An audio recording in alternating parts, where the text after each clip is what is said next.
ashes, and had taken many of the Jewish people back to Babylon as what? Captives. For another 100 years of captivity. Ang tatagal, no? Minsan ang isang disobedience, 100 years ang consequences. Ayaw natin mangyari sa atin yun. So ito ang condition ng Ezekiel 37. The nation of Israel is dead. But God has a vision for Ezekiel. Anong nakita ni Ezekiel? God carried Ezekiel to a valley full of very dry bones. So, brethren, I want you to imagine with me this scenery. Itong mga butong ito are scattered everywhere. Sa napakalaking kapatagan ay nakakalat ang mga tuyo at patay na mga buto. Na-imagine nyo ba? Amen. Tumingin kayo sa isang valley. Saan kayo nakakita ng valley? Cagayan Valley agad ang sinabi. Wala nang mas malaking valley na nakita ko kundi yung valley ng the Great Battle, Armageddon, the Valley of Megiddo. So nakita ni Ezekiel ang isang valley na punong-puno ng scattered, dry, dead bones. Bones are all over the place. Naka-scatter. For Ezekiel, this is a vision of the nation of Israel. So itong istorya ng Ezekiel 37 ay istorya ng Israel. Okay? Eh ano kinalaman natin ngayon? Israel pala yan. There was no way that Israel could get themselves out of Babylonian captivity. They were like these dead, dry bones in a graveyard, dead. They are in a hopeless situation. Ito ngayon. Maybe this describes some of you who are here today. Ang description ng dead, dry bones ay maybe description ng ilan sa atin kung hindi man tayong lahat. At wala akong narinig na amen. Amen. Just look around you and it seems so hopeless. There is so much hopelessness today. Right? I don't know about you. Siguro you don't really care. But if you will just look around, it seems there is so much hopelessness around nowadays. Maaring hindi lang around. Maybe the person seated beside you. If you will just look around. Everything seems to have gone wrong. Maybe your life is a mess. Or at least it's not what you want it to be. Maybe it's not a mess, but maybe it's something that you do not want it to be. And you see yourself in a valley of dead, dry bones. But look at the question. Ezekiel is looking at millions of dead, dry bones scattered about hundreds and hundreds of square miles. And God asked Ezekiel, ano yung tanong ng Panginoon? Can these bones live? How do you answer that question? In your own misery, in your own hopelessness, God is asking you, can these bones live? Amen. And how would you answer that question?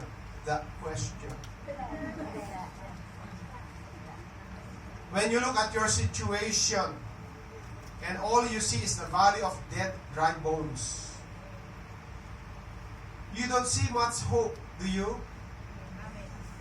Natindihan niyo ba mga tanong ko rin? Amen. Come on.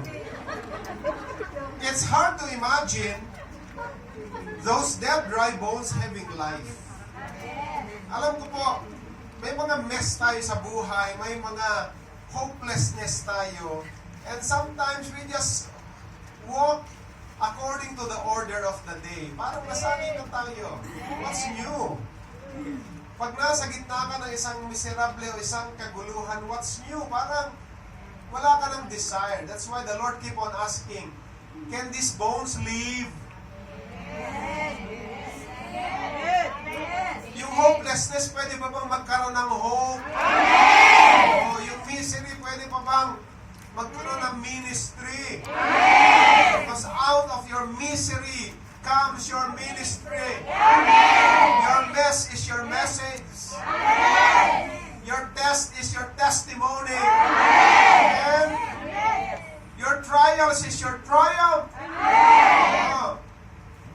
Hallelujah. It's hard to imagine your situation ever getting better. It's getting worse. It's hard to imagine beyond our present circumstances.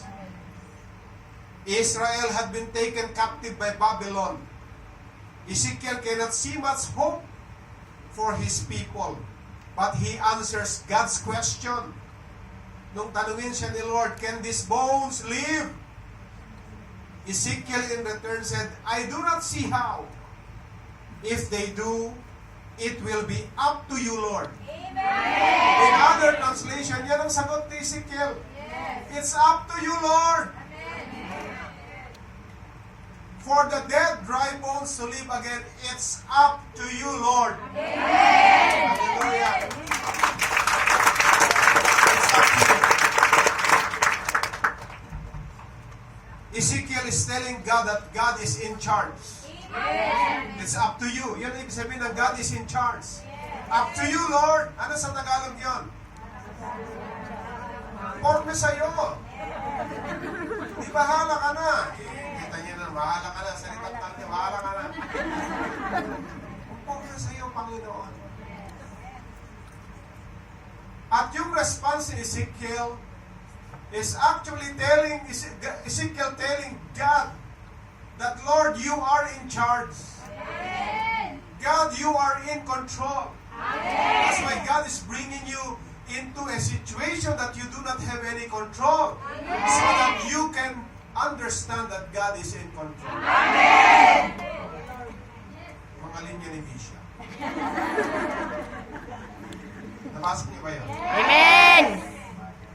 Nahayaan ng Diyos na dalhin ka sa isang sitwasyon na wala kang control para malaman mo siya lang ang may control. Amen. Kaya kayo nag-like na amen na amen. Na-share na po tayo. Dami ko ng linya. Sumisikat na yung mga linya ni Misha. Lord to God. God can do whatever He wants to do. Amen. Because with God, nothing is impossible. Amen. If God wants His dead, dry bones to live, they will live. Amen. Now, so yung istorya ng Israel, figuratively, nilagay natin sa atin. Right? Tayo ngayon yung mga dead bones. Let's get to some application here. And I see two areas where I see dead, dry bones.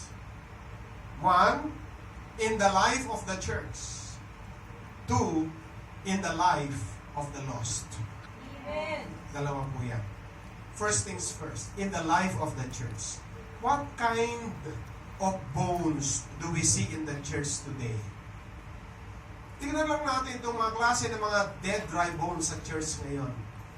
Maaring kayo yun, maaring hindi. Maaring kayo pero pinapasa nyo sa katabi nyo. Pero kung tayo yon, tayo ang ina-identify dito sa mga bones na ito, we need to come before God. Amen. Una po, bahagi sa mga dead, dry bones ay the tailbone Christian. Ano yung tailbone Christian? At the end of the spine, yan po ang tinatawag na tailbone. Na kailangan mabuhay. Patay na yan eh. Sino ba ang tinatawag na tailbone Christian? one who just sits and let everybody else do the ministry in the church. Ah.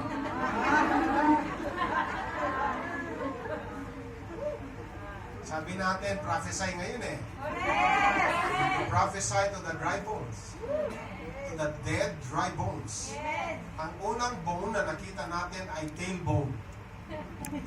And what is a tailbone Christian? And who is a tailbone Christian?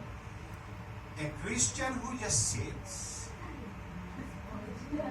and let everybody else do the job, do the ministry in the church. Na syempre, ayaw natin na tayo yan. Amen? Sabi natin, hindi ako yan. Kasi nagsaserve ako. So, ang kinakausap natin dito, yung umuupo lang.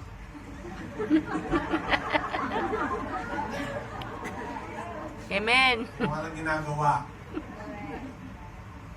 Sa dumating mo po, after service, alis na.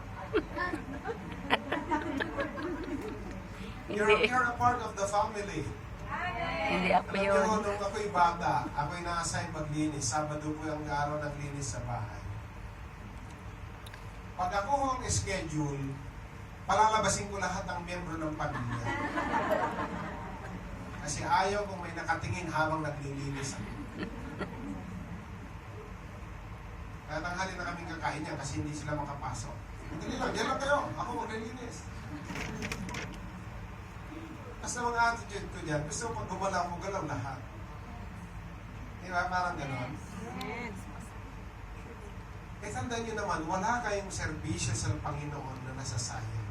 Amen. Proven ko na sa Panginoon yan. In the ministry, and in my Christian life for the last 34 years.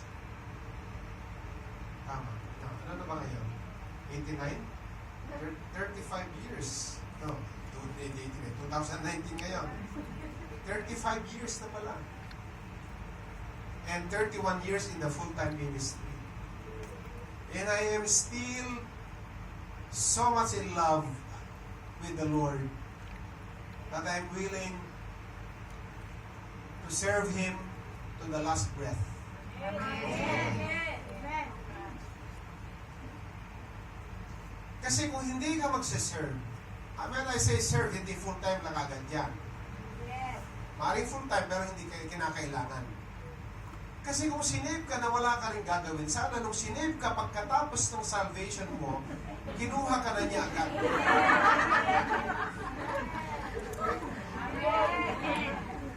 But the thing is, bakit hindi ka pa kinuha ni Lord? Nung araw ba na-save ka niya? Bakit inalaw pa niya na He will save you, then He will keep you for long Amen. in this world, in His church, Amen. doing nothing? Excuse me? Hello? Kaya itong prayers ko. Lord, lahat ng isa-save mo sana, Lord, I pray, na kung hindi lang sila mag-serve,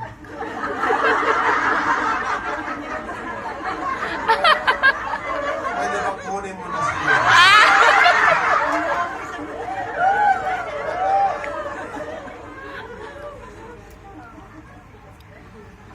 Natatakot na kayo. Baka masama ko sa answered prayer. Kaya hindi pa kukunin ni Lord yung sinave niya na may ginagawa. Amen. Kasi co-worker niya yan. Yes.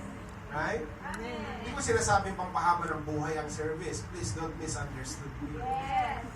Pero kung sinave ka ni Lord na wala ka rin lang gagawin, what's the use? Amen? Amen. So sinave ka niya. And you are going to do something for Him. Amen.